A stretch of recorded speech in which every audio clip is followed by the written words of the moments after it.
प्रहार पक्षाच्या वतीनं एक मशाल आंदोलन करण्यात आलेलं आहे। भारतीय जनता पार्टीचे सोलापूर शहर मध्येचे आमदार देवेंद्र राजेश कोटे यांच्या कार्यालयासमोर प्रहारचे कार्यकर्ते पदाधिकारी जे आहेत मशाल घेऊन आंदोलन करण्यात आलेले आहेत आणि जोरदार घोषणाबाजी करण्यात आलेली आहे। काय तुम्ही खालिद भाई आज तुम्ही एवढ्या त्या लांबनं जोरदार घोषणाबाजी करत आलात, शेतकऱ्यांचा उतारा कोरा झाला पाहिजे असं तुम्ही मागणी करत आहात, काय नेमकं तुमच्या प्रमुख मागण्या आणि भारतीय जनता पार्टीच्या आमदारांना काय संदेश द्याल?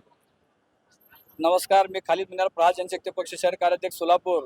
आदरणीय पक्षप्रमुख बच्चूभाऊ कडू यांचा आदेश होता की अख्ख्या महाराष्ट्रामध्ये मशाल पेटून आपण आंदोलन करू। पक्षप्रमुखांचा आम्ही आदेशांना पालन केलेलं आहे, जेणेकरून की दिवसात झोपलेले सरकार रात्री जागावं, त्यासाठी मशाल पेटून आम्ही आंदोलन केलेलं आहे।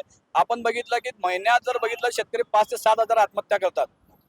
ते शेतकऱ्यांना हमी भाव मिळत नाही, शेतकऱ्याचा उतारा तिने कोरा करतो मला कोरा केला नाही, बोजा कमी केला नाही शेतकऱ्यांचे। अजून दिव्यांगांना जर बघितलं आपण 6,000 महिन्याला 6,000 भेटायला पाहिजे, त्यांना 1100 पण मिळत आहे। आपण जर बघितलं की सरकार लाडकी बहीण योजना काढली, लाडकी बहीण योजनामध्ये जर बघितलं 2100 रुपये बहिणीला देतात। आमचा विरोध बहिणीला नाही केला नाही, आमचा विरोध जे हात नाही ते पाय नाही त्यांनाच मिळालं पाहिजे। आता मोफत बस प्रवास देतात, त्यांना देऊ दे, लाडकी बहिणीला देऊ दे, तसे पण हात पाय नाही त्यांना पण द्यायला पाहिजे, तसे दिव्यांग लोकांना पण द्यायचे। हे सरकार फक्त दादा भाऊ याच्यामध्येच अडकलेली आहे। या सरकारला जागा करण्यासाठी आम्ही मशाल घेऊन आंदोलन केलंय। आमचे देवेंद्र जे दादा आहेत त्यांचं काम चांगलं आहे, यंग पिढी आहे। आम्हाला अपेक्षा आहे दादाकडनं की बाबा शेतकऱ्याचे प्रश्न तुम्ही विधानसभेत मांडावा। आता शेतकरी नेता कोणी झालं नाही, तर दादाला आम्ही विनंती करण्यासाठी आमचे जे काही मागण्या आहेत तुम्ही वरपर्यंत पोहोचावं देवेंद्र दादापर्यंत। इलेक्शनच्या अगोदर जे आहे शेतकऱ्यांचा उतारा कोरा केला जाईल असं एक निवडणुकीमध्ये आश्वासन देण्यात आलं होतं, परंतु सरकार स्थापन होऊन जे आहे जवळपास 6 महिने झालेले आहेत, परंतु अजूनही शेतकऱ्यांचं म्हणजे पीक कर्ज माफ झालेलं नाही आहे। परंतु परवाच काही दिवसांपूर्वी अजित पवार जे उपमुख्यमंत्री आहेत त्यांनी असं स्पष्टपणे सांगितलंय की 31 मार्चपर्यंत शेतकऱ्यांनी कर्ज ते जे आहे हप्ते भरून घ्यावे, त्यांना कसलीही कर्जमाफी नाही। तर अशी एक घोषणा समाज माध्यमात आली होती, दादा क्या हुआ तेरा वादा। तर तुमचं काय म्हणणं आहे? आमचं म्हणणं एवढंच आहे की 3 तिघाडी सरकार आहे, तिन्ही चाके तिन्ही गड पळालेत, एक चाक एवढं चाललंय, दुसऱ्या तिघड चाललाय। त्यासाठी आम्ही बच्चूभाऊ मैदानात उतरलेत, हंटर घेतलेत, बरोबर ओळीने लावतात त्यांना।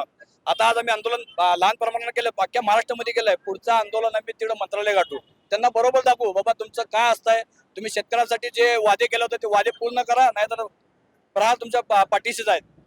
आता तुम्ही थोड्या वेळापूर्वी माहिती देताना सरकारला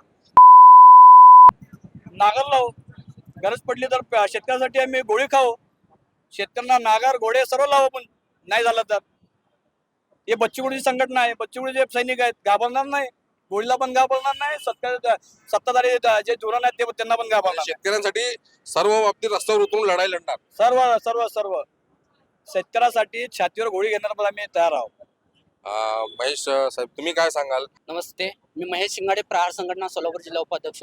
हा सरकार आहे ना, आल्यापासून शेतकऱ्याला वेठीस पकडत आहे आणि या सरकारला आम्ही चेतावणी म्हणून आज मशाल आंदोलन केलं आहे। येत्या काळात कलेक्टर ऑफिसमध्ये यांना